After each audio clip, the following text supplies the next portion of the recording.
E peço desculpa pela minha voz que tá ruim, porque eu tô sobrevivendo a uma grande gripe.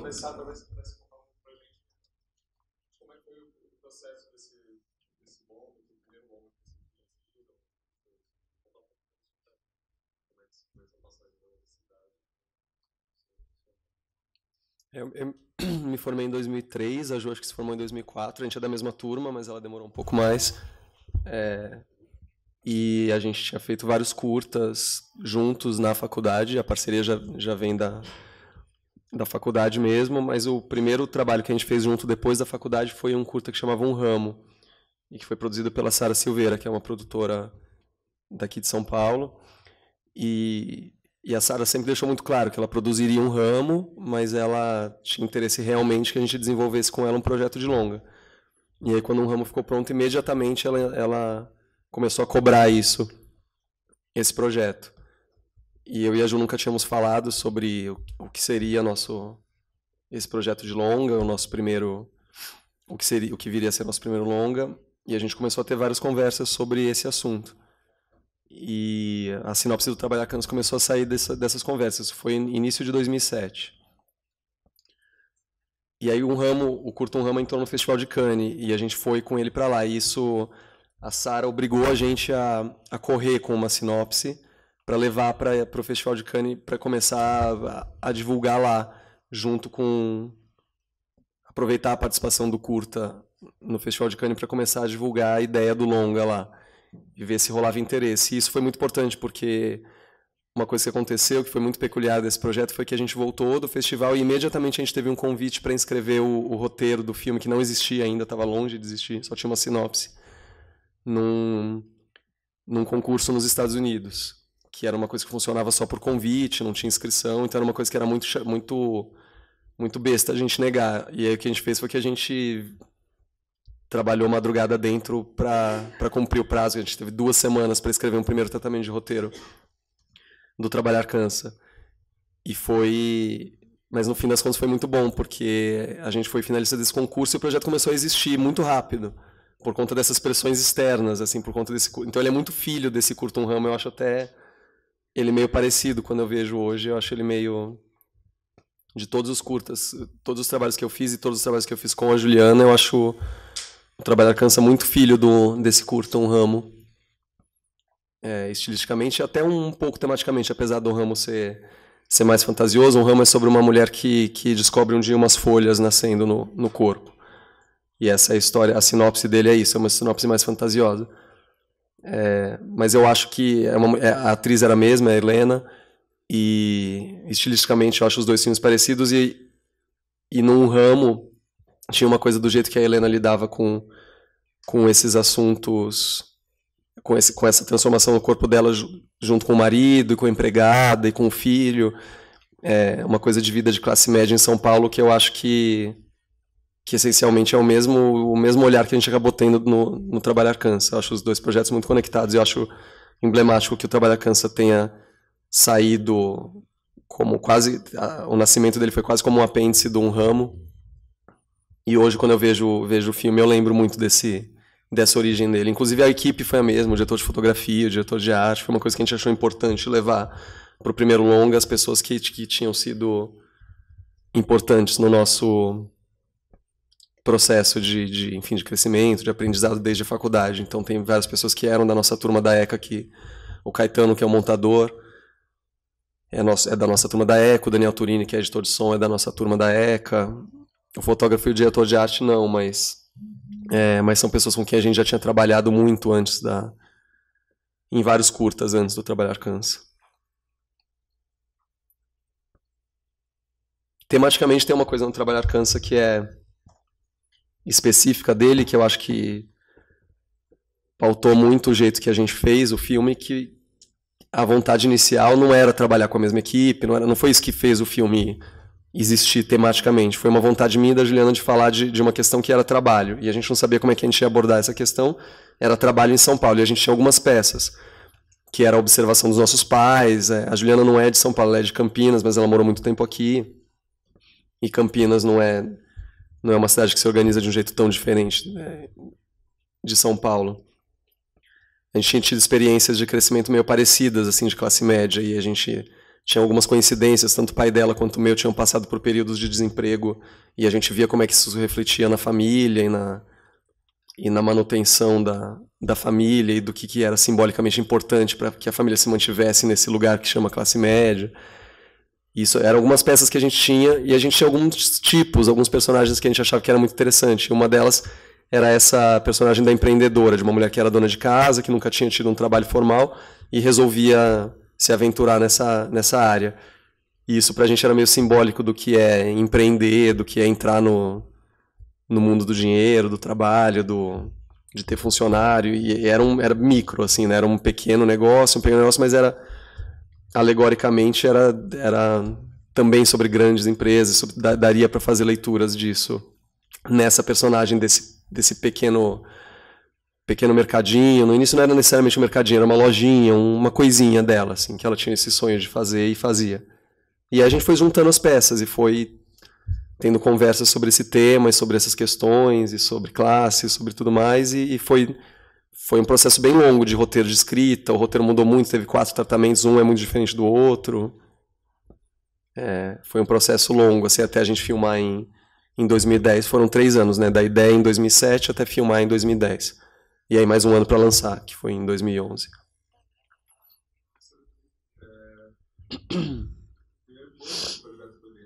Esse caráter fantástico que me chamou mais atenção nas suas coisas que você fez pela Viana são que eles todos vão um pouco para esse lado, que não é típico da produção nacional, né? E que também não é a abordagem típica do cinema fantástico que vocês têm, né? Uma coisa combina, assim, um pouco poético, com algum detalhe de fantasia, assim, meio como a educação da criança, né? Uma história que poderia ser realista, mas tem um detalhezinho que coloca a gente na qual é a realidade. Assim. Então, eu queria saber muito quando o projeto começa, cara, de ser fantástico, porque as irmãs perceberam essa abordagem do trabalho, poderia também incorporar esses elementos fantásticos e se isso é uma coisa consciente, se isso é um traço mesmo do seu Juliano quanto autores de buscar um cinema dialógico fantástico. O que aconteceu, tem muita coisa da construção, né? Agora a gente olha para trás, o Lençol Branco, que foi nosso primeiro... Não, antes do Lençol Branco teve um curta chamado Notívago, foi o primeiro curta nosso que a gente lançou, que a gente mandou para festival e começou a circular. Isso foi em 2003, e a gente está em 2012, então são 8, 9 anos de fazendo as coisas juntos, nem sempre juntos, a gente fez coisas separadas também, mas já tem um materialzinho que dá para olhar para trás e tentar avaliar. Para a gente isso é difícil, né, fazer essa autoavaliação e tal, até porque a gente sofre muito com as próprias coisas, a gente é nosso pior crítico, assim, a gente não consegue ficar vendo as coisas, a gente vê muito as deficiências das coisas e tal. É sempre um pouco doloroso, mas uma coisa que a gente tinha lá no começo a gente quer fazer filme de terror. A gente se juntou, inclusive, por causa disso na faculdade, porque a gente tinha um gosto meio diferente do resto da turma. Para a Ju nem tanto, a Ju até transitava mais, mas para mim era muito difícil aceitar que os diretores preferidos da turma eram Kieslowski e Bergman, e que eu não tinha ninguém para discutir sobre Wes Craven, sobre Shyamalan, sobre Romero, sobre cinema de horror italiano. Não tinha ninguém. Tinha a Ju, assim, a gente se conectou muito por causa de gosto no início da faculdade. Aí quando a gente foi chegando no fim, e a gente sabia que a gente queria fazer TCC e essas coisas juntos, a gente falou, a gente vai fazer de terror, né? E ela falou, sim, vamos. E a vontade era essa. E a gente começou a pensar em ideias, escrever uma sinopse e tal. E uma coisa que foi... 2 passos foram muito definidores nisso, que você chama de o nosso jeito de abordar o gênero, que não foi uma coisa consciente, a gente não pensou, vamos abordar o gênero desta forma. O que aconteceu foi, a gente pensou uma sinopse para esse curta chamado Notívago, que a gente fez junto com o Daniel Turini, era uma direção tripla, que era uma mulher só, não tinha nenhum dinheiro, era um curta, não era da faculdade, era uma coisa que a gente queria fazer por fora. A gente tinha uma câmera e queria fazer uma coisa que fosse uma atriz num lugar só. Para ser bem simples mesmo da gente fazer e como exercício. E o resultado ficou bem legal. E era uma história de uma menina que estava numa casa sozinha e ela era meio assombrada por um fantasma do irmão que tinha se matado, mas a gente nunca viu o fantasma. Porque o que ele fazia é que ele apagava a luz, ele cortava a energia e a casa ficava totalmente escura. Então tinha uma tela preta e a gente tinha que construir pelo som. E essa era a ideia do Notívago. Nem chegou a ter roteiro esse filme, foi uma coisa que a gente tinha essa ideia, a gente foi para essa casa com a atriz que era a Paula Picarelli, que era da EAD, se não me engano, na época, e ficamos construindo umas cenas juntos, improvisando. Só eu, a Ju, Daniel Turini e a Paula, e a câmera, não tinha mais nada. E o resultado foi legal, porque era isso, a gente se obrigou a tentar construir uma atmosfera, uma situação de medo com nada. Foi um exercício muito importante. Circulou um pouquinho em festival, teve uma micro repercussão naquela época, mas o que teve repercussão mesmo como filme que circulou muito fora do país, que levou a gente a debater competir assim, ser exibido junto com filmes de gente grande, assim, foi o Lençol Branco, que foi o nosso TCC, que foi a mesma história. E aí, a gente vai fazer nosso TCC, 35mm, e é de terror, e qual vai ser essa ideia de terror? E aí a gente começou a trabalhar várias ideias. A ideia que nos pareceu mais interessante foi essa ideia que uma mulher que trabalhava na casa da Ju contou para ela, e que ela compartilhou comigo, de uma amiga que tinha acidentalmente sufocado o bebê amamentando. E aí ela tinha matado o próprio filho, porque ela dormiu em cima do bebê, porque ela era, se não me engano, tinha um problema com bebida, era alcoólatra e tal, e estava bêbada quando foi amamentar e desmaiou. Tinha uma coisa meio trágica que a gente não aproveitou tudo da história, mas o que chamou a atenção da gente, que pareceu muito sombrio, era essa mulher que por acidente, possivelmente por acidente, matava o próprio bebê e estava sozinha em casa, e por morar num bairro muito distante, periférico, tinha que ficar esperando ficou esperando o dia inteiro até alguém do IML, alguém ir dar socorro. E ela ficou convivendo com esse corpo do filho e essa... Obviamente isso não, é uma tragédia, não sugere necessariamente um filme de horror de cara, mas pareceu tão sombrio pra gente que era um lugar que parecia interessante ir com gênero. Era tão difícil de abordar isso como um drama racional, naturalista, que parecia interessante usar gênero para isso. Até facilitava a abordar essa história tão cruel. E a gente decidiu que ia ser isso, a história do Lençol Branco.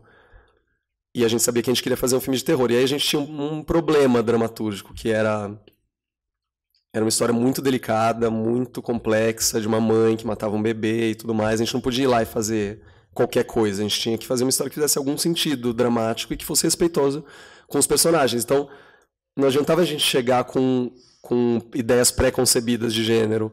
Não adiantava a gente chegar e falar, esse filme vai ter uma música que é assim, uma fotografia que é assado e uma montagem que é assim.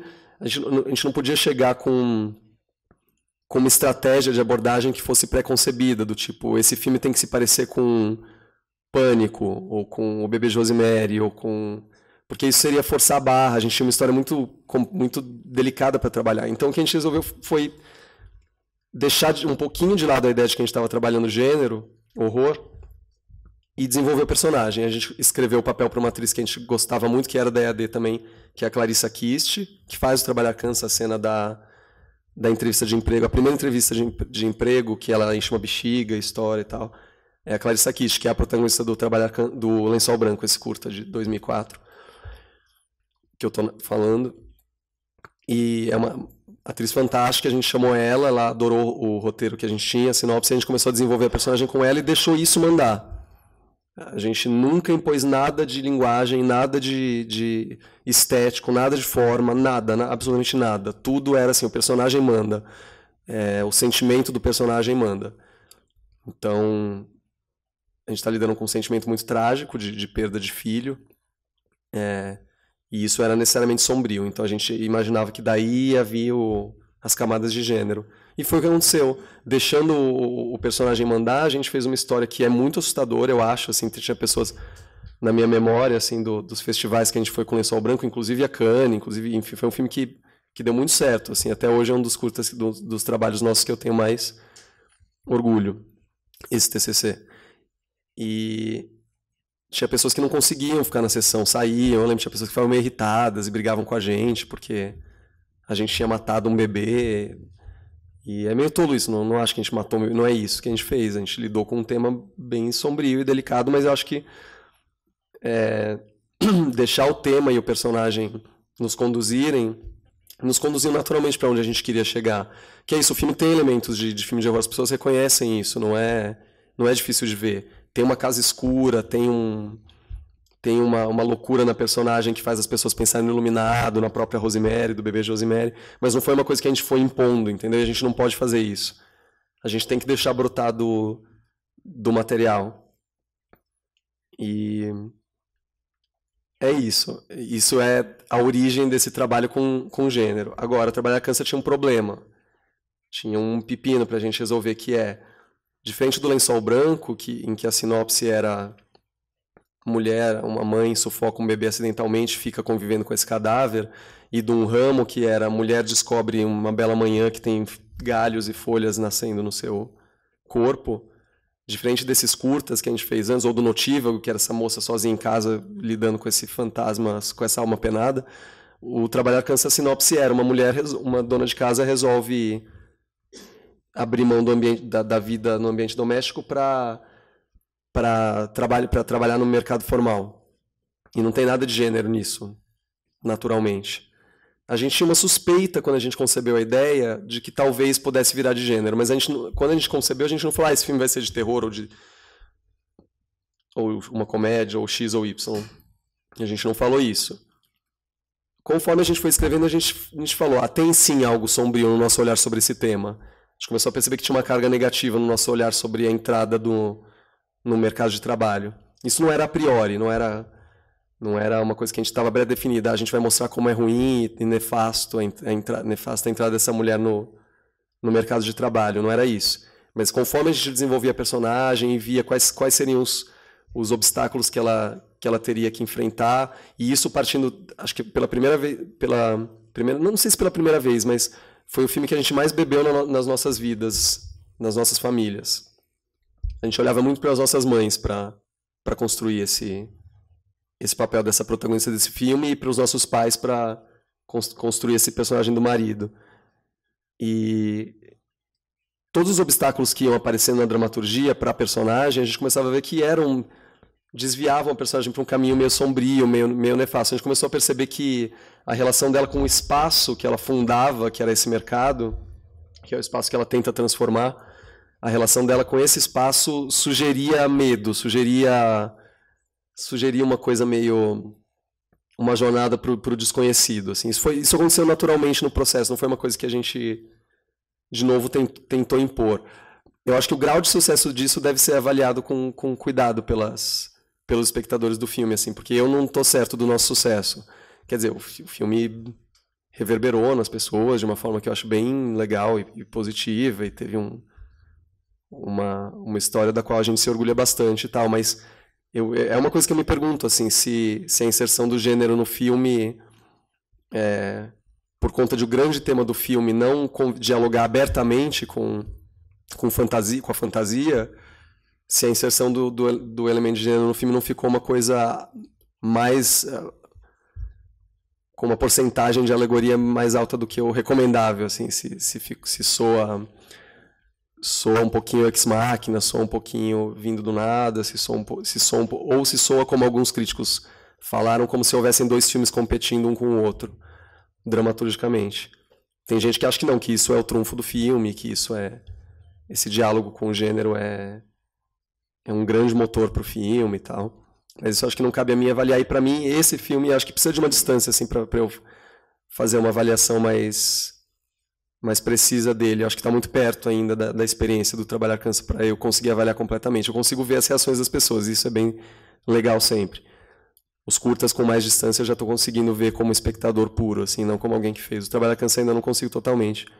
Mas eu digo isso do processo, assim. Teve pra gente veio naturalmente essa a besta do mercado, que a gente chamava, a besta emparedada, que é uma imagem que veio de Poe, porque eu e a Juliana, a gente lia muito Edgar Allan Poe, e essa imagem das coisas emparedadas e coisas vivas emparedadas sempre atraiu muito a gente. A gente até tinha um roteiro de curta escrito sobre isso, só sobre isso. O grande tema era um emparedamento.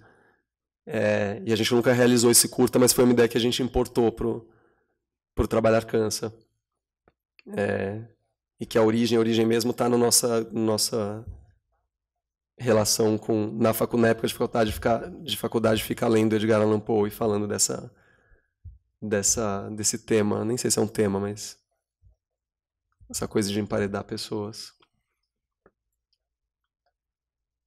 E a gente sabia que no Trabalhar Cansa o gênero tinha que vir do mercado, não podia vir da casa, do marido, do filho, da empregada, o núcleo tinha que ser o mercado. Porque a relação principal era a Helena com esse lugar que ela aluga e transforma num espaço de trabalho, de enriquecimento, de dinheiro, enfim, de inserção no mundo do trabalho que ela executa. E a gente achava que era dessa relação que a gente via como sombria, é que tinha que vir o gênero. E aí sim, a gente tinha que fazer o gênero contaminar o filme todo. A gente não podia permitir que ele ficasse isolado num compartimento do filme, senão isso seria um fracasso dramatúrgico. Não sei, assim, a gente tentou fazer com que mesmo o apartamento parecesse contaminado do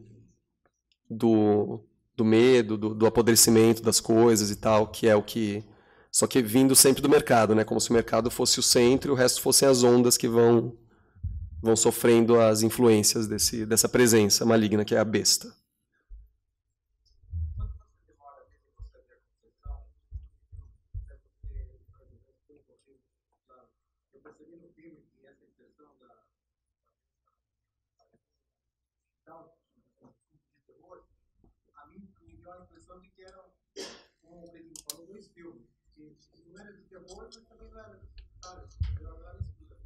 Mas depois você respondeu que o roteiro mudou várias vezes.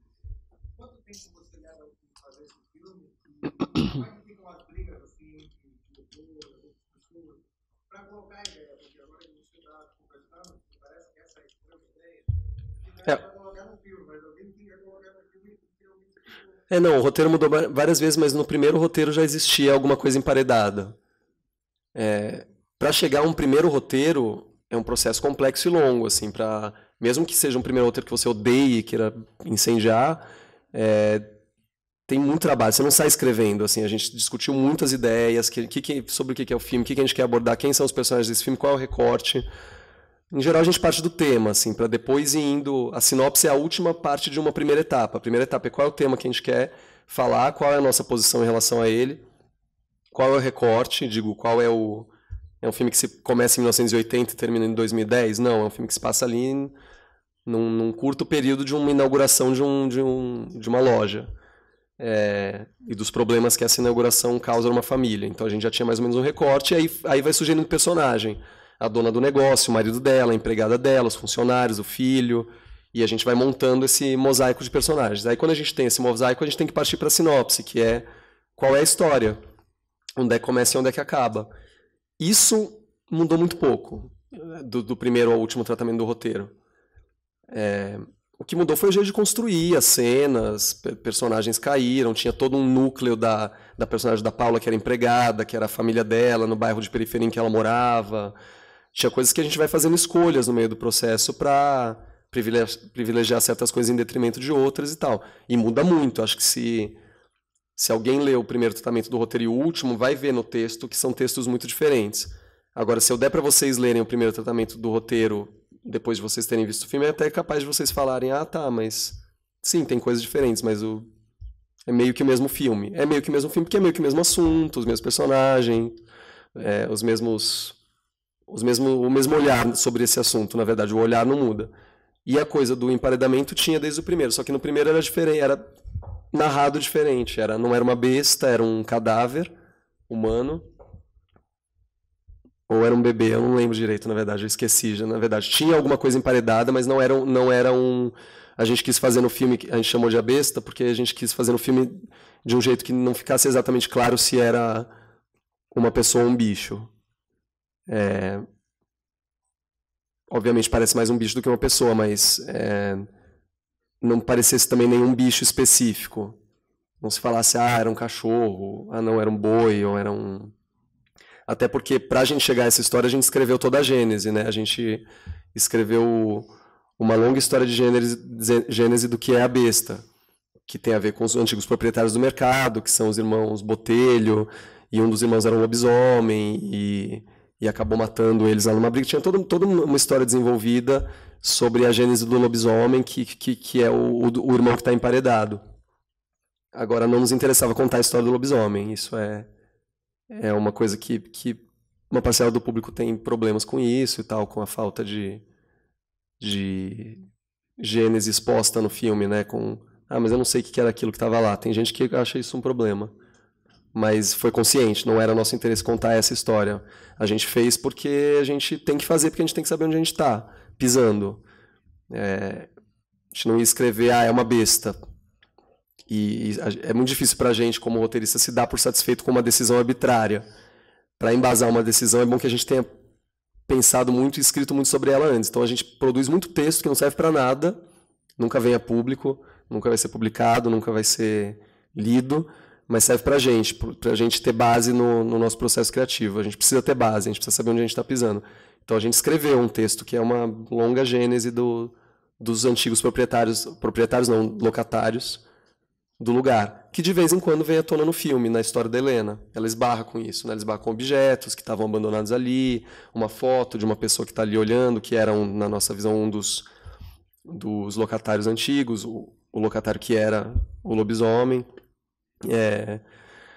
Ela vê uma caixa de roupa, cheia de roupa, de alguém que abandonou ali, roupa humana, né? Uma calça, um cinto, um relógio. E ela tem contato com essa história prévia. Qual foi a pergunta? Desculpa. O cachorro latino também, dá a impressão que o cachorro tinha alguma coisa com história. O cachorro que esperava a mulher sair do trabalho, Uhum. parece que tem outro filme também. Entendi. Acho que é uma leitura, não vou nem ir contra essa leitura, porque não tenho motivos para fazer isso. Mas e também acho que não é o caso de eu ficar explicando tudo, porque acho que tem leituras possíveis de serem feitas e leituras acho que cabe um pouco a vocês, assim. A gente tratou o mercado como um espaço que fosse dramaturgicamente comparável ao Hotel do Iluminado. Assim, só para pegar um exemplo que é de filme de gênero, um espaço que tivesse uma carga negativa. Um espaço que tem uma carga negativa atrai coisa, atrai objeto dramatúrgico, né? E isso, para mim, é o cachorro. Mas eu acho que não cabe a mim impedir que seja lido como tal.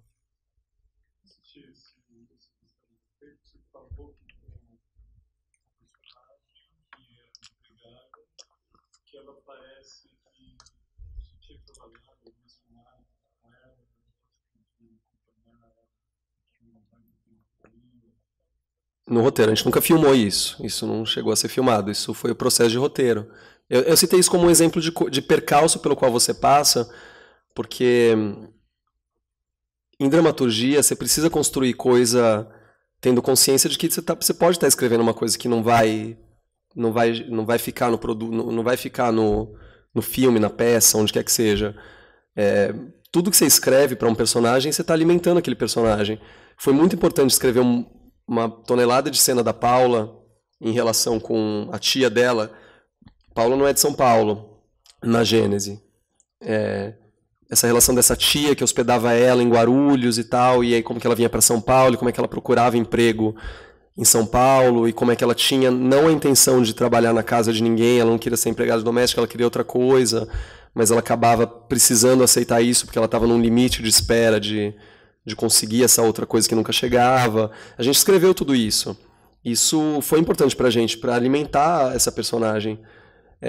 Só que quando você vai filmar é muito caro, né? Filmar uma diária é uma coisa muito cara, uma locação a mais representa toda uma estratégia de produção. Se a gente fosse fazer de fato uma cena em Guarulhos, era perto do aeroporto, ela ficava vendo o avião pousar, tinha toda uma dinâmica que assim, ia fazer o filme ficar mais gordo do que ele poderia ser, porque é um filme barato, um filme que a gente tinha muita limitação na filmagem. E aí você tem que se perguntar, você tem que na hora H fazer essa pergunta: é dramaturgicamente importante? E assim, não é dramaturgicamente importante mostrar mais da Paula do que a gente mostra no filme. Isso é uma coisa que eu tenho plena convicção. O que tem da Paula no filme é o suficiente para deixar ela uma personagem potente, segura e com função dramatúrgica. Você não precisa ver ela no lugar de onde ela veio, ou para onde ela vai, ou o que está no filme narra ela. Agora, assim, ela não nasce assim, né? Ela não nasce narrada. É um processo. E o processo dela foi, a gente pariu toneladas de cenas daquela personagem e tal, que a gente foi vendo que não eram mais importantes. Algumas dessas cenas são... Eu tenho memória... Pra você ter uma ideia, eu tenho memória dessas cenas, porque eu gostava muito dessas cenas, de algumas das que a gente escreveu, que estavam... Até o segundo tratamento, elas ainda estavam rodando ali no roteiro. Até a gente falar, isso não cabe, e mandar embora. Mas eu lembro das cenas, porque eu lembro que eu gostava muito. E isso é uma lição muito importante, assim, você tem que estar preparado para cortar, inclusive, coisas que você ama, se elas não servem. Na montagem, o primeiro corte do Trabalhar Cansa tinha 2 horas e 40. O corte final do filme, assim, eu tenho uma coisa com filme comprido, com filme longo, que é uma coisa que eu tenho que sempre me esforçar para não impor, assim, porque é uma coisa totalmente externa, de gosto, que não tem nada a ver com dramaturgia, com teoria de nada. Mas eu acho que para um filme ter 2 horas e 40, ele precisa realmente ter cacife para bancar as 2 horas e 40. Eu acho que são poucos que tem, realmente muito poucos. E eu achava que o Trabalhar Cansa tinha que ter 1h30. Eu tinha isso. Eu sempre achei, desde o roteiro sempre teve mais ou menos 80 páginas. Eu achava que era um filme de dramaturgia compacta, assim, não era para ele... Quando a gente montou e o primeiro corte tinha 2 horas e 40, eu achei isso um problema grave, porque eu sabia que tinha que...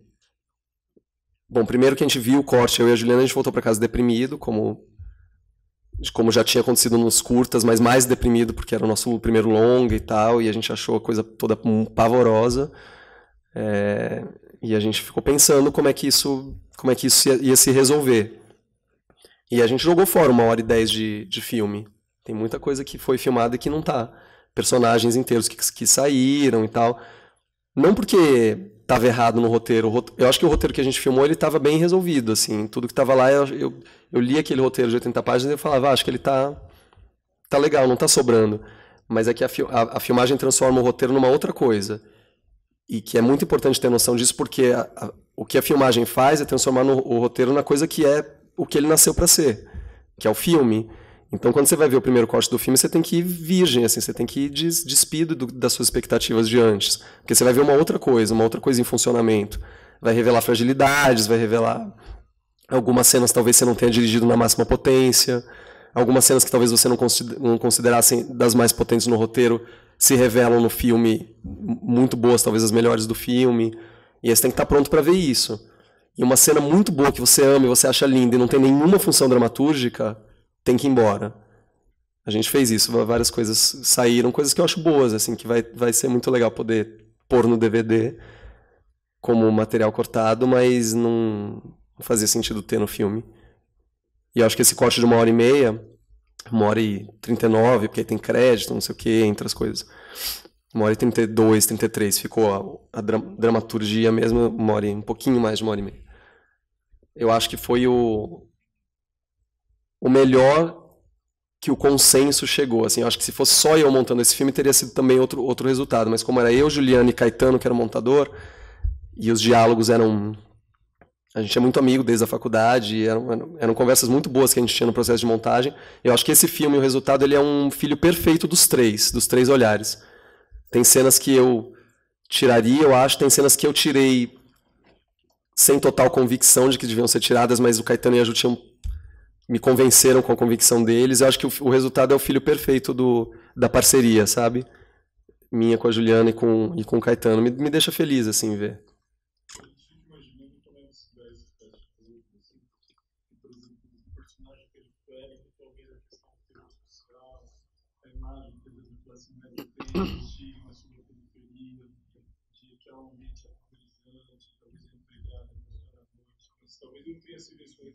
Não era isso, não.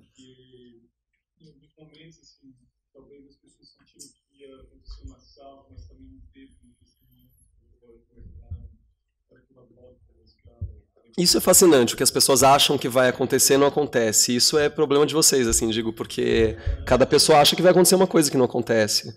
Isso é revelador do público, não do filme. Eu acho que as pessoas têm expectativas de dramaturgia. Muito calcado em clichê, muito calcado em repertório, muito calcado em bagagem, em vontade, em desejo.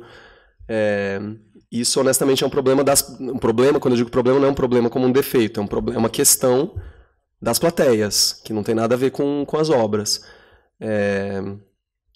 Eu, honestamente, acho que a gente abordou o que a gente queria abordar. É uma lista de coisas que as pessoas esperam que vai acontecer e não acontece. A maior delas talvez seja o marido comer a empregada.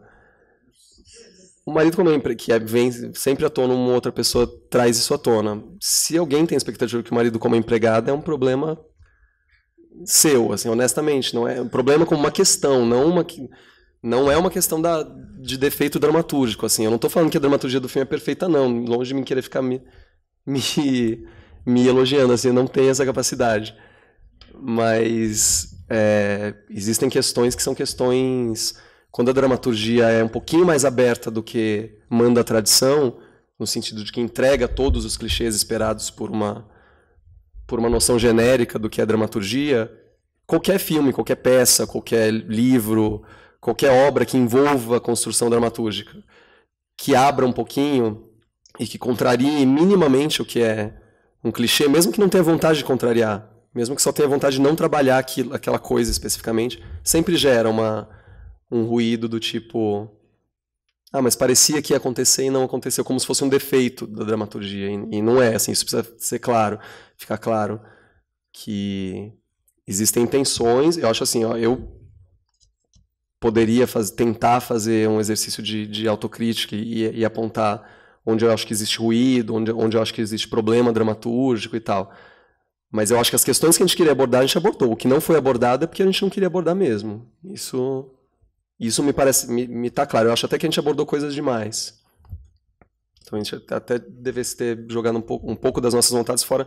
Isso é uma coisa que acontece muito quando você vai fazer um primeiro longa, que você coloca você investe muito desejo naquilo, assim, de que aquilo traduz o seu momento e tal. E às vezes, não que isso necessariamente seja um problema, às vezes vira uma grande qualidade da coisa.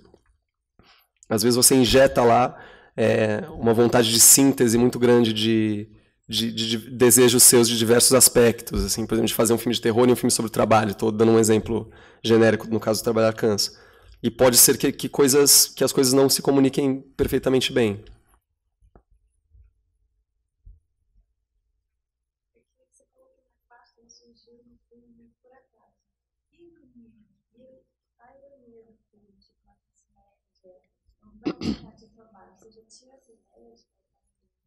Vocês têm a ideia da ironia da classe média no trabalho? Ou também surgiu Como é que você... Posso só te perguntar como é que você vê a ironia no filme? No balão, ou então na mãe dela, quando vai limpar a geladeira, ou então, tipo, as próprias dinâmicas de grupo. Eu queria saber se a gente tivesse ideia irônica da classe média no mercado de trabalho, ou tipo, como é que surgiu? Ironia nunca foi muito a pau. Tem uma coisa que eu e a Juliana, a gente tem senso de humor. A gente, sem perceber, vai escrever uma cena que é sobre, sei lá, a demissão de alguém ou a morte de alguém, e aí sai uma cena cômica. É uma coisa mais interna do que eu consigo justificar, assim. Eu acho, em parte, porque eu acho que sem senso de humor não tem condições, assim, de viver no planeta. Minimamente, assim, isso é uma coisa que eu até tinha muito medo, porque na estreia do filme, na primeira sessão mundial do filme, as pessoas não fizeram um pio até o final, que foi a sessão em Cannes, na França. E aí depois eu entendi que era uma característica muito específica daquela plateia, da plateia europeia, que realmente raramente reage. E foi difícil para mim, porque a impressão que eu tive naquela sessão foi que o humor do filme tinha fracassado absolutamente. Que foi uma impressão que foi desfeita nas sessões, na época eu não estava na sessão de hoje, não posso falar, mas nas sessões que eu acompanhei no lançamento no Brasil, especialmente em Paulínia e em Brasília, o filme parecia uma grande comédia, assim, isso me deixou muito satisfeito, porque a ideia de que eu e a Juliana pudéssemos estar escrevendo uma tese sobre algum assunto e defendendo o nosso ponto de vista político sobre determinado assunto me incomodava um pouco, porque eu acho que a gente não tem esse talento, entendeu? Para defender Claro que a gente pode defender a nossa posição, isso todo mundo pode, mas a gente não é da nossa alçada querer construir uma tese mais complexa porque eu acho que a gente não tem o conhecimento suficiente para isso. Aí sempre que eu vejo isso em filme eu acho patético, porque eu acho que é incompleto, sabe? Qualquer texto de um especialista no assunto, de 10 linhas ou 2 parágrafos, consegue se aprofundar mais do que esses filmes que eu vejo que tem uma pretensão filosófica explícita. Assim. Claro que implícita sempre tem, porque a obra de arte sempre tem uma visão de mundo e tudo mais, essas coisas que se constroem por baixo da camada de cima. Mas, para mim, o filme tinha que primeiro funcionar do ponto de vista dramatúrgico e de gênero, de tom. E isso era essa questão, a mistura, né, o sombrio com o nosso senso de humor natural e a trajetória dessa inserção de uma personagem no mercado de trabalho e o que de sombrio surge disso. Essa era a nossa vontade. E quando as pessoas riem e entendem que o filme tem um pouco de chacota, tem um pouco de brincadeira, e um pouco de piscadinha para a plateia, de tipo, a gente não está bergmanizando a coisa, não, a gente está improvisando sobre coisas que a gente viveu, na verdade, que a gente viu nossa família viver. É muito honesto nesse sentido o filme. Eu acho, com todo problema que ele possa carregar, ele tem isso que são coisas que a gente viveu, não dá... e que a gente tentou contaminar os personagens com isso, sabe? Nossas famílias, quando viram o filme, até se emocionaram com alguns aspectos de reconhecer-se lá. Então, quando o humor do filme é reconhecido numa plateia, eu fico feliz. Quando a plateia tem, por natureza, um ponto de vista mais analítico, talvez um pouco mais uma vontade de ver uma organização mais complexa de ponto de vista ideológico e tal no filme, que é o caso das plateias europeias por natureza, eu acho que as fragilidades do filme se expõem mais, até diante dos desejos dele de encontrar essas convicções no filme. Só para terminar, acho que é mais importante falar do senso de humor do que da ironia, assim, porque eu não queria que corresse o risco de eu chegar aqui e dar uma resposta do tipo, a gente tem que ser irônico com esse universo do RH e das entrevistas de emprego porque é ridículo mesmo. Eu acho que todo mundo já passou de certa forma por isso, assim, a maioria de nós em algum momento esbarra nessa. Eu mesmo já passei várias vezes por essa coisa do processo de contratação de empresa, entrevista de emprego e tudo mais. E é fato que tem um componente meio ridículo ali e tal, mas que o que é talvez trágico, talvez meio engraçado e meio lírico da situação é que a gente tem que meio se submeter mesmo para se provar para aquelas pessoas de alguma forma. Eu fiz muitas dessas dinâmicas que no momento que você sai da porta você fala, Jesus, que era isso que estava acontecendo nessa sala, sabe? De ter que falar sobre uma pessoa que você não conhece, olhar para a cara de uma pessoa e ter que imputar nelas qualidades e defeitos. E eu acho isso meio absurdo, mas é como a coisa está organizada, assim, sabe? Tem uma intenção crítica, claro, mas não era uma intenção de se colocar acima, não. Assim, do tipo, vamos ironizar porque é um mundo patético. Eu acho que é um mundo meio patético, mas todo ele, não só o pessoal que contrata a gente, faz entrevista de emprego, não. Acho que é todo mundo.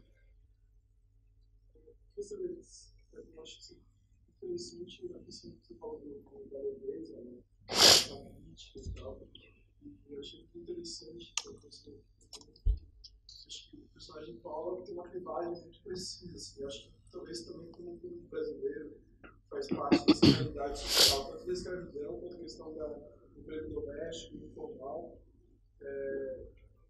Eu acho que talvez tenha mais identificação por causa disso também. Mas a pergunta que eu queria fazer é um pouco diferente. Sabe, você trabalhou com o pessoal da Companhia do Latão, que também tem um trabalho de crítica. Né?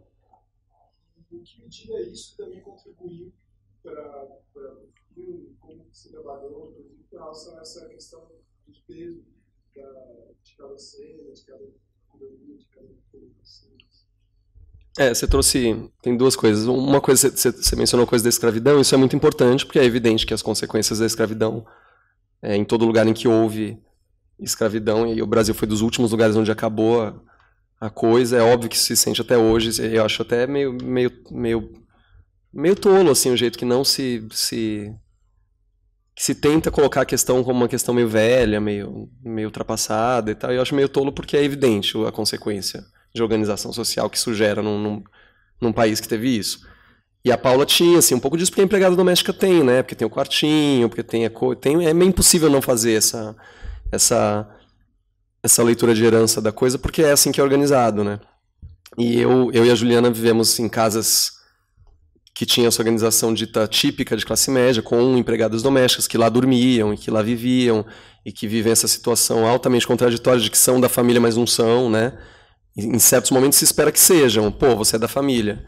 Em certos momentos, 10 minutos depois, é exatamente o contrário. Pô, você não é da família. E eu via isso acontecer, eu presenciava isso. E é um treco meio cruel de se ver, né? Existir. E isso pautou num primeiro momento inconsciente, depois quando a gente começou a tomar consciência que os assuntos começaram a aflorar na escrita do roteiro, isso virou assunto, meio uma discussão. Quando a gente foi conceber a besta, a ideia de que era um monstro, de que era uma criatura com um poder meio descomunal, e de que tinha que ser acorrentada, de que tinha que ser presa, de que tinha que ser controlada, isolada, deu pistas pra gente. Todos os objetos relativos à besta, assim, o material de pesquisa da direção de arte e cenografia que vinham, eram objetos de escravidão, assim, de corrente, e era isso veio pro filme como assunto, tema visual, né? Não como tema textual, porque eu acho que seria explicitar demais e aí ficaria ingênuo, mas como tema visual a gente quis pôr. E quanto ao Latão, sim, acho que para mim e para a Juliana foi bem importante o trabalho que a gente teve no Latão, porque eu acho das melhores companhias de teatro que tem em São Paulo. A Ju teve um primeiro envolvimento que ela fez umas oficinas com eles, ainda quando a gente estava na faculdade, depois ela fez fez parte de um processo de uma peça que era Comédia do Trabalho, que era justamente sobre questões de... Era uma peça totalmente, era uma farsa, era um negócio bem, bem engraçado e bem divertido, mas a pesquisa foi muito legal, e eu não fiz parte, a Ju fez, e o assunto era trabalho, desemprego, etc. Isso foi em 2001. E aí depois a Ju meio não deixou de fazer coisas com latão, e aí eu comecei a fazer coisas com latão, foi meio... Eu conheci a Helena, que fez uns exercícios meus na ECA, e aí abriu uma porta lá de eu entrar para trabalhar no Latão, num núcleo de vídeo que eles estavam desenvolvendo, e aí eu entrei e fiquei lá vários anos, filmando experiências, pesquisando com eles, fazendo exercícios, todo tipo de exercício, assim. Algumas coisas não iam para fora, algumas iam. Por exemplo, hoje tem um DVD do Latão que é distribuído, vendido em alguns lugares, vários dos vídeos que estão lá eu dirigi, ou montei, ou fiz parte, são coisas dessas experiências que vieram a público. Um pedaço dessas experiências que veio a público. Outra coisa que veio a público foi quando eles montaram o Círculo de Dias Caucasiano do Brecht, que eu acho uma montagem exemplar, assim, de qualquer texto, e especificamente exemplar de como se monta Brecht de um jeito não idiota, não ingênuo e tolo, se colocando como esse jeito de ver o mundo aqui está certo e vocês estão todos errados e são todos burros, que é como um jeito fácil de montar Brecht, um jeito... se colocando como intelectualmente superior ou politicamente superior, e não é o que Latão faz.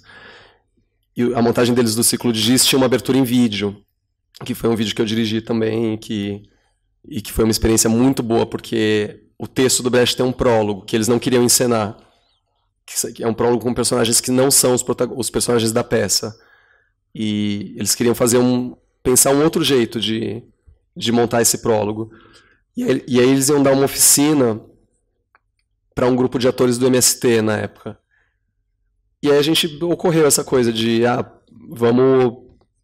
talvez o vídeo possa sair daí. Talvez o prólogo já que a questão do Ciclo de Dias Caucasiano é posse de propriedade, terra, do texto, talvez a gente possa tirar algo daí para o prólogo. E, de fato, o vídeo saiu do prólogo e era um jeito muito potente de entrar na peça.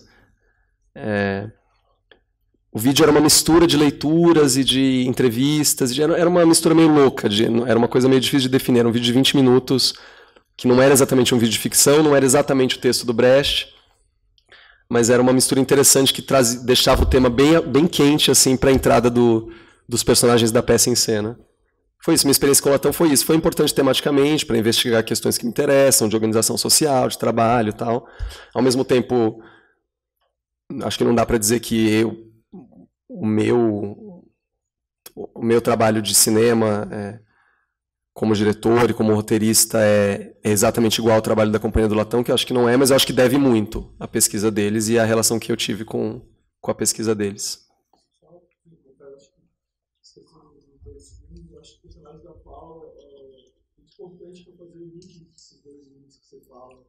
porque parece que, como você falou, em ondas, né? A questão, se ficasse restrito à família e de classe média, acho que ficava uma coisa muito pontual, quase que vitimização, assim, mas acho que a partir do momento que você vê ela reproduzindo aquele mesmo tipo de atitude que eles acabam sofrendo, e aí como tem uma extrapolação para uma figura que vai para além, assim, eu acho que não são isso nesse sentido, acho que não tem que ser isso mesmo. A gente tentou trabalhar de forma que fosse um filme, é evidente, né? Assim, isso é uma preocupação que a gente tinha, não só porque tinha gênero e tinha um elemento de gênero e o tema era trabalho. Não era isso na verdade era o de menos. O que nos preocupava é que era um filme que fisicamente tinha muitos, vamos chamar de núcleo, para usar essa coisa de novela, assim, tem a casa, que é a família, o marido, lá, e tem o mercadinho, não sei o quê, e aí tem o marido procurando emprego, que são as empresas, entrevistas e etc. E a gente sabia que existia uma chance dessas coisas ficarem estanques, isso não podia acontecer. Um jeito disso não acontecer é todas as cenas do filme falarem sobre a mesma coisa, né? Que é uma coisa que a gente tentou fazer. Todas as cenas do filme falam sobre trabalho e relação de poder, assim, que é contratação e demissão, e relação de poder não é só trabalho, não é só relação profissional, é relação pessoal também. E uma coisa contamina a outra, né? Uma relação marido e mulher tem uma relação ali construída dentro daquela casa de posição, o marido perdeu emprego, ela está abrindo um negócio, isso afeta o casamento de alguma forma. Não nos interessava fazer chegar a divórcio, nem nada, porque não era isso o foco do filme, mas óbvio que ia gerar atrito, óbvio que ia gerar questões entre eles.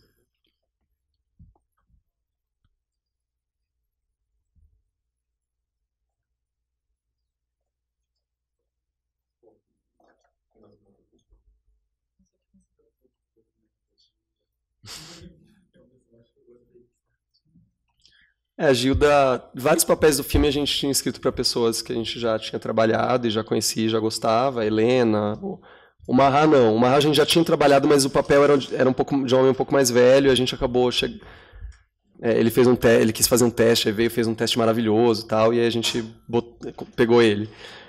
Mas a Gilda era uma dessas que estava na gênese do papel, assim, a gente sabia que ia ter funcionários no mercado e a gente sabia que a funcionária líder, assim, a funcionária, o corifeu da coisa ali, que ia daquela massa de funcionários, ia meio que representá-los, ia ser essa caixa do supermercado, que era uma personagem que tinha uma coisa complexa, porque a Helena tem nela não é uma amiga, mas no início do filme ela tem uma relação ali que ela meio confia, a Gilda ensina ela a operar coisinhas, a fazer coisas, porque a Gilda já tem mais experiência do que a Helena na área. Então, só que era uma relação que ia apodrecendo também, de modo que no final a Helena estava evidenciando o tempo todo que era mais poderosa, estava numa posição hierárquica ali mais forte que a da Gilda. Então a relação das duas era muito importante para o andamento do filme, na verdade, porque ela representa o andamento do filme, que é o embrutecimento e o endurecimento das relações, tanto pessoais quanto profissionais. E a gente já tinha concebido isso para a Gilda. E era um prazer ver a Helena e a Gilda interagindo, porque são duas atrizes muito boas. E a gente deu espaço para elas também. Eu acho que a Gilda é do tipo rouba-cena, assim, né? Do tipo uma grande atriz formidável. Ela tem uma presença absurda, assim. Mas eu acho que tanto ela quanto a Helena lidaram muito bem com suas funções. Assim, a Helena tinha um papel muito difícil na mão, porque ela é protagonista e ela tinha uma grande chance de ficar insuportável, né? De ficar uma personagem que as pessoas não iam aguentar ver por 10 minutos. E eu acho que ela se saiu bem com isso, de deixar ela... É uma personagem que você pode questionar as atitudes que ela toma. Acho que o filme deixa um pouco de abertura para você atacar ou defender, ou não se posicionar de um jeito preto no branco, assim, eu odeio ela ou amo ela. Acho que o filme não dá essa chave, acho que ela está sempre no meio do caminho. E é importante que esteja, e eu acho que a Helena conseguiu lidar com isso. Eu acho que o filme ganhou vários prêmios de atuação e eles se concentram na Gilda e na Helena. Eu acho que não é coincidência, né? Acho que as duas têm funções muito, muito importantes. Agora, eu acho que a Ana Luana, que é uma atriz que a gente descobriu em teste, que faz a Paula, eu acho ela grande atriz também. Eu acho que ela é uma peça fundamental no funcionamento do filme. E eu acho que a Marra e a Lilian, que é a mãe da Helena, também cumprem... O Marra é o marido, né? Tem uma presença-chave no filme, assim. Eu fiquei bem satisfeito com o elenco em geral. Acho que eles deram conta de coisas muito complicadas, assim, que a gente tinha essa dúvida, que a gente sempre tem, isso é da natureza minha e da Juliana, assim, de chegar nas coisas muito, sempre com uma sensação de que maior de que vai dar errado do que vai dar certo. Ao mesmo tempo tem dado certo, assim, porque os filmes têm, tanto os curtas quanto Trabalhar Cansa, que tiveram uma trajetória muito, realmente, da qual a gente não pode reclamar nem um pouco, assim, porque eles geraram todo tipo de discussão imaginável, assim, no Brasil e fora, nas sessões que esteve fora, desde questões políticas, de posicionamento político e tal, questões econômicas, como é que se discute essas coisas de momento econômico, né? E agora a gente está meio eufórico, eu acho meio eufórico, meio maluco, na verdade, achando que está tudo maravilhoso. E isso foi discutido, sabe, a partir do filme. Eu achei, foi uma coisa legal de ver que dava para discutir.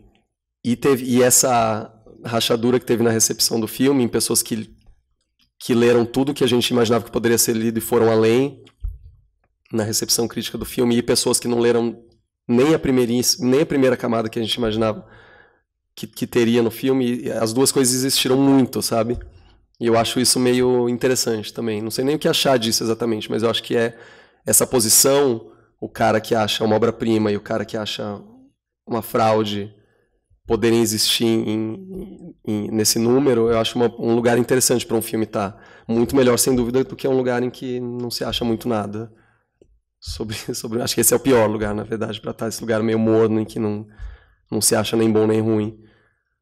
E a impressão que eu tive foi que o Trabalhar Cansa conseguiu meio evitar essa posição na recepção dele até aqui, assim.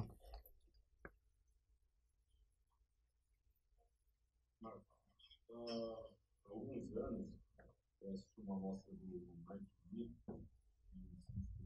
no Brasil, e o pessoal que organizou deixou uma questão lá que eu senti um pouco de assistir isso aqui.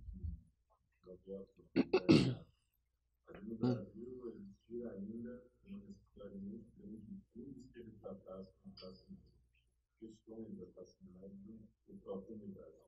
Eu não sei, teria que levantar para falar se tem esse teste desse filme, acredito que sim, de certa forma.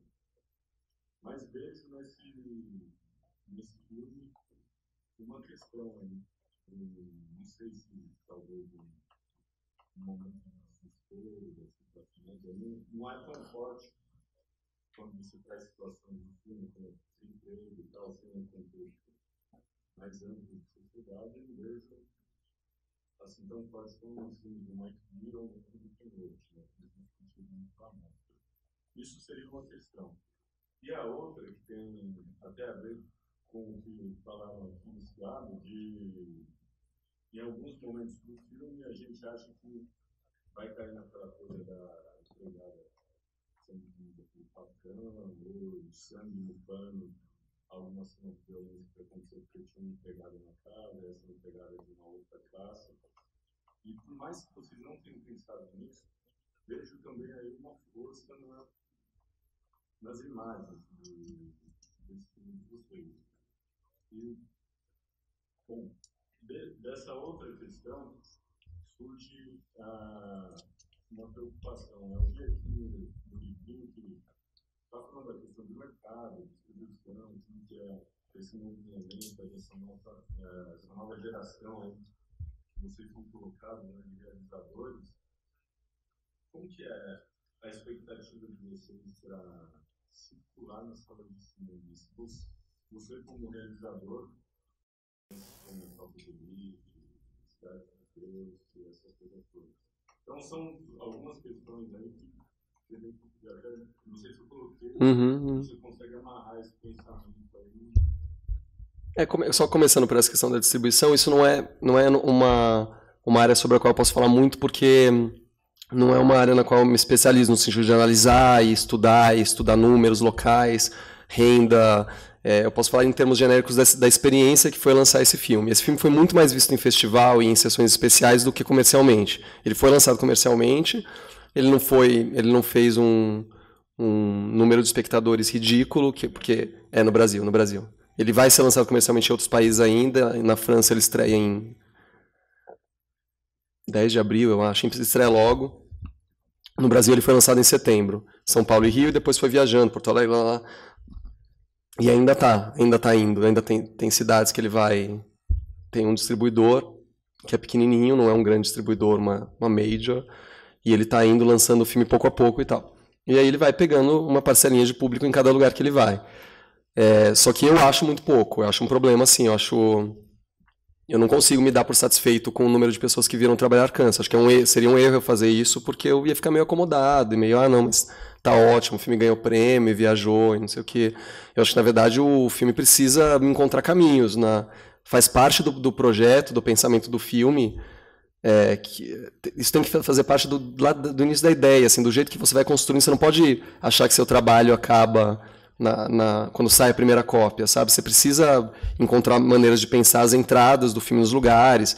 Eu acho, por exemplo, por O Trabalhar Cansa começar num festival como Cannes, ter conquistado essa seleção, pela qual a gente batalhou como a gente pôde, finalizando o filme a tempo de inscrever lá e tal, e falando para eles que lá seria a primeira exibição do mundo.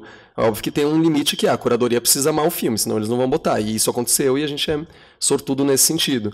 Mas ele ter começado em Cannes abriu muitas portas para ele. Então, ele viajou loucamente pelo mundo do filme e ele angariou um número... Eu tô com medo de falar uma besteira de número aqui, porque eu não tô com esses números frescos na cabeça, mas... Eu acho que, sei lá, mais de 25 mil pessoas viram o filme em festival até aqui, que é um número alto, sabe? Tipo, considerável, fora do Brasil. No Brasil, eu também faz um tempo que eu não vejo as tabelas lá do distribuidor, mas eu acho que ele deve estar com, tipo, 15 mil espectadores pagantes, de lançamento comercial, que eu acho que é um número que não é um número ridículo, porque existem filmes lançados com 200 espectadores, 105, sabe? Um número... que é o número que não dá para ter, assim, que é muito pouco, realmente é um número que não chega a justificar a existência do filme, assim, é muito triste ver que existe essa situação para alguns filmes, e isso diz muito não só sobre os filmes, mas sobre o mercado e sobre o jeito que as coisas estão organizadas, mas eu acho muito importante que, por exemplo, 15 mil comercialmente é ridículo perto de O Palhaço, por exemplo, que é um filme que foi comercialmente muito bem. Ao mesmo tempo é um mistério que...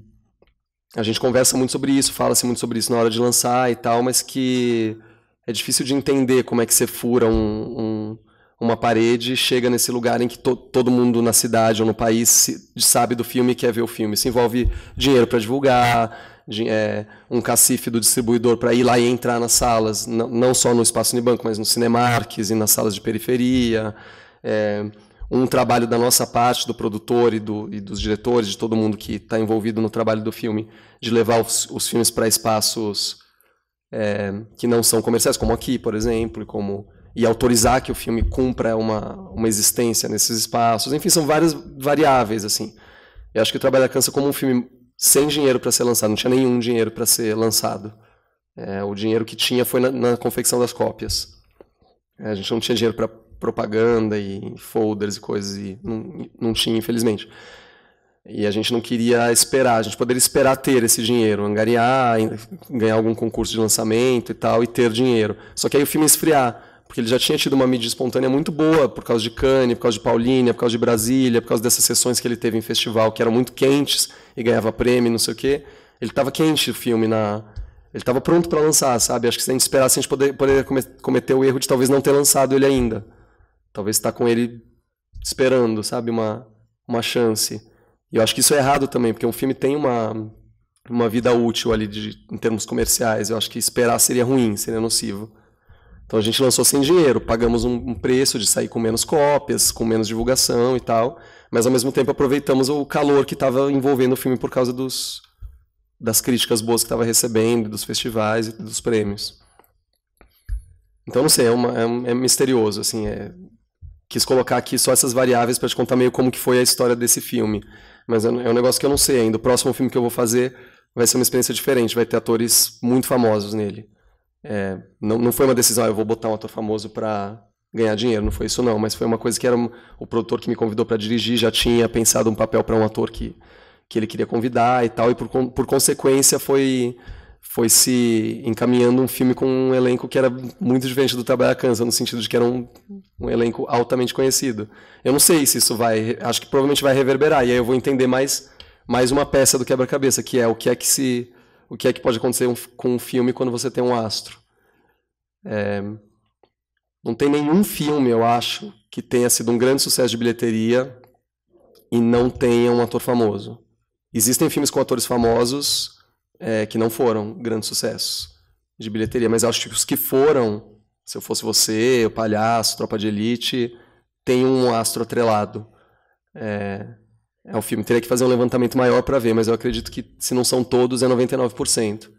Isso diz alguma coisa sobre o que é um filme ser visto, né? Pelas plateias de cinema. O fato de que os grandes sucessos têm o Selton Mello, ou Wagner Moura, ou alguém ali atrelado. E eu estou entendendo o que são esses fatores. Assim. O fato é que o Trabalhar Cansa, sem ter ninguém famoso, e nada exceto a força que é natural dele, o talento que é natural dele, conseguiu conquistar espaço, ficou um tempo em cartaz, e está viajando, e entrou em festivais que são difíceis de entrar. Ele conquistou isso sem ter o astro atrelado, mas ele não conquistou o sucesso financeiro. Então, enfim, não sei, estou aprendendo ainda sobre essa história toda, espero ter esclarecido um pouco. Como foi a primeira pergunta que você fez mesmo, antes da... A primeira questão é você trazer termos Da classe média. Sim, eu acho que a classe média, em geral, é uma classe que artisticamente não se olha muito. Acho que não... Um filme como, sei lá, uma comédia da Globo, Se Eu Fosse Você, não sei, Mulher Invisível, se passa num ambiente de classe média, mas ignora completamente que existem classes no mundo, né? Eu acho que a questão é que existe um discurso da produção de cinema, de TV, de teatro, de tudo, que ignora o próprio conceito de classe. Ou aceita isso como um dado. Até existem, mas não nos interessa falar disso. Eu acho que é isso que existe. Assim, eu acho que a produção que existe sobre a classe média, na verdade, não é sobre a classe média, é na classe média. Assim, eu vou ver um filme como A Mulher Invisível, eu vejo, o cara mora num apartamento ali no centro do Rio de Janeiro, tal, entendo que é o lugar de classe em que ele vive, mas isso não é a questão do filme. A questão do filme passa longe disso, né? Eu e a Juliana queríamos fazer um filme em que isso era uma questão, assim, o trabalho era uma questão, a relação com pessoas de outras classes era uma questão, isso estava ligado ao tema do filme. O que acontece é que, em geral, esse tema não é interessante, né, eu acho. Posso estar falando besteira, mas me parece que é um tema interessante para uma parcela muito pequena das produções. Não estou nem falando isso como crítica, não chego a isso porque eu não fiz uma análise profunda disso. Eu tenho a impressão de que não existem filmes sobre personagens de classe média, mas não existe olhar de classe. Tinha uma peça do Latão que era muito engraçada, assim, que tinha eu não lembro nem qual que era a peça, era uma peça que um personagem falava porque a classe não sei o quê, e aí o outro respondia, usou a palavra classe, comunista. É um negócio que, assim, que tipo, usar essa terminologia já é tido como uma posição, sabe? Eu acho até esquisito, assim. Mas existe, assim, acho que ninguém nega a existência de uma classe média. Só que não tem olhar crítico. Crítico no sentido não de crítico é ruim a classe média, crítico no sentido de falemos sobre. Eu acho que isso o Mike Lee tem. O cinema inglês é cheio disso, na verdade, até fora do Mike Lee. O Ken Loach mesmo tem até um subgênero dentro disso, o dito cinema operário e tal. São questões que na Inglaterra gerou trabalhos de cinema e teatro muito, muito interessantes. E no Brasil eu sinto também um pouco de falta, tal, mas também não é uma lacuna que a gente falou, vamos preencher essa falta, a gente tem que fazer isso porque ninguém faz. Não era isso, a vontade era natural. No fundo, a vontade era tão natural que era isso, era falar da nossa família, na verdade. E eu sei como foi. A minha família tinha carro e eu e meus 3 irmãos estudávamos em escola particular. Cara, assim, não era elite, mas era cara no sentido de que não era a pior, a mais barata das particulares. Era uma escola que era o Colégio Salesiano, em Santana. E quando meu pai perdeu o emprego, eu lembro da dificuldade de... Ele não vendeu o carro e ele não tirou a gente da escola. Mas era assim, eu acho um milagre que ele tenha conseguido fazer isso, porque foi um longo período de uma situação muito extrema assim, para a nossa família, de não ter dinheiro entrando. Minha mãe era dona de casa E eu acho que é um milagre que diz muito sobre meu pai, assim, diz muito, eu respeito muito ele por ter feito isso, mas também diz muito sobre o fato de que perder o carro e a escola particular, simbolicamente, é inadmissível para ele. Para um pai de família de classe média, assim, era inaceitável, era descer um degrau, assim, descer um degrau nessa organização de classe, e era demais, assim, ele fez de tudo, ele se desdobrou em 1000, e a gente não saiu do colégio e ele não vendeu o carro. Hoje está tudo bem e tal, mas eu lembro disso como algo simbolicamente interessante, assim, talvez ter vendido o carro tivesse ajudado muito naquela situação e tal, mas não era cabível ficar sem carro, simbolicamente não era cabível. Tenho certeza de que a gente se transportaria muito bem sem carro, mas não era aceitável não tê-lo na família.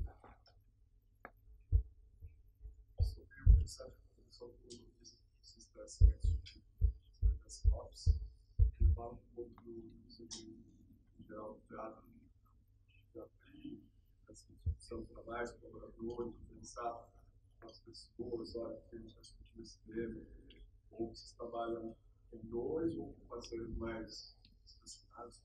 Teria sido até bem legal testar uma coisa de construção em workshops e tal, com base em improvisos, mas não foi o caso. Nesse filme a gente escreveu sozinho, mas a gente sempre submetia, sempre que tinha um tratamento, seja de sinopse, tratamento de roteiro, tratamento de argumento, que é antes do roteiro ainda, sempre que havia um tratamento que a gente considerava pronto, mesmo sem saber que era o final, ele estava pronto. Era o primeiro e estava pronto. Pode haver um segundo, terceiro, quarto, infinitos. A gente mostrava para algumas pessoas.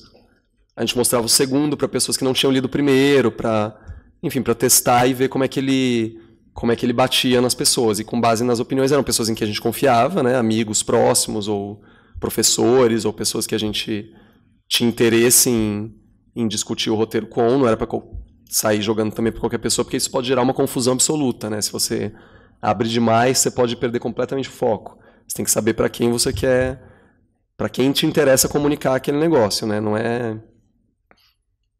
E aí a gente fazia isso sim. Aí o que aconteceu foi que quando a gente sabia que o filme ia ser filmado e começaram os ensaios e processos e tal, aí teve a leitura de mesa, foi uma delícia, porque aí já tinha todos os atores.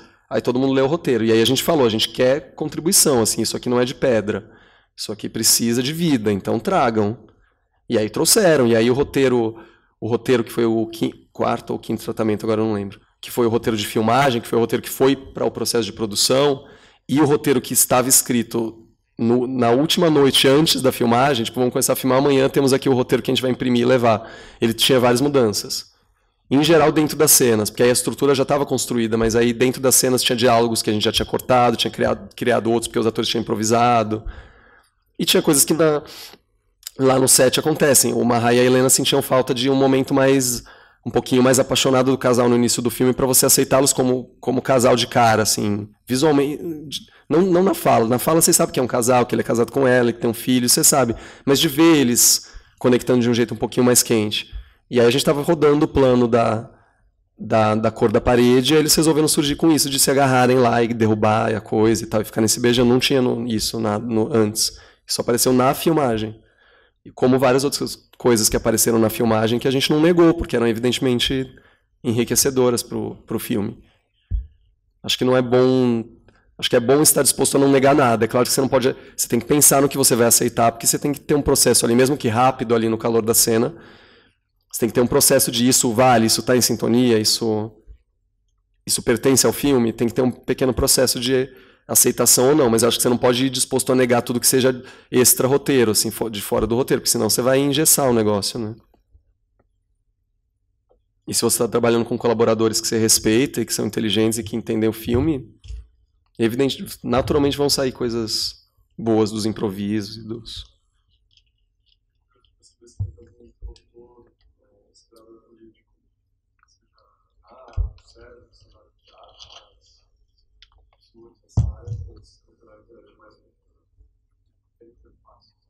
Não.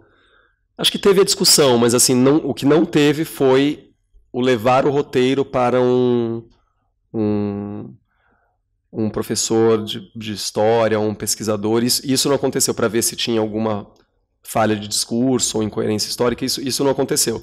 O que aconteceu foi, naturalmente, o Sérgio comentava algumas coisas, foi natural por proximidade, assim.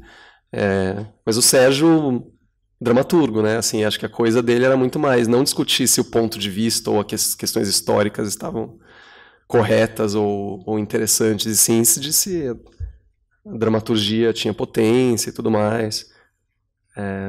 E eu acho que depois o filme pronto gerou opiniões bem legais de todo mundo, assim, de reconhecimento, pontos de crítica também. Aí o Ismael viu, aí o Sérgio de Carvalho viu pronto, e aí o filme teve um público interessante, eu acho, e respeitoso, e acho que ele conquistou uma posição que eu fico muito feliz com ela, assim.